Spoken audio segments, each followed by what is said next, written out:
Kumusta? Maayong adlaw, ako si Raymond. Hello everyone, good day. I'm Raymond and welcome to my channel. Our Hiligaynon or Ilonggo word of the day is abaga. Abaga. When we say abaga, that means shoulder. Abaga. Abaga, the shoulder, or it also means to shoulder or carry on the shoulder.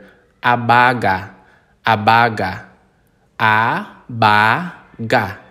Abaga. Let's use the word abaga in a meaningful sentence. The first one, dalha lang ini sa abaga mo or abagaha lang ini. Dala or dalha lang ini sa abaga mo or abagaha lang ini. Dalha lang ini sa abaga mo or dala lang ini sa abaga mo. Or you can also say abagaha lang ini. That means carry this on your shoulder. Dalha lang ini sa abaga mo, abagaha lang ini. Dala lang ini sa abaga mo, abagaha lang ini. Malapad ang iya abaga.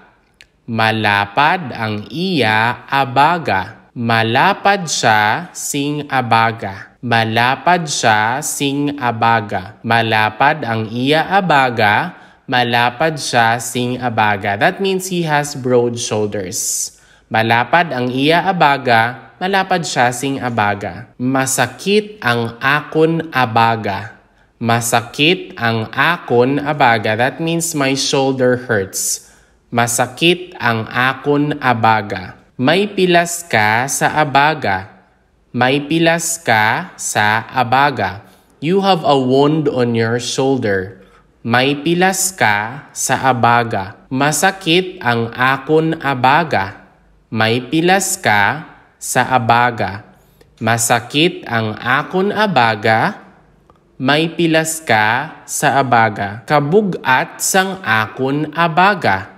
Kabugat sang akon abaga. Mabugat means heavy or kabugat. The root word is bugat. Kabugat sang akon abaga. Mapamasahe ako sang akon abaga.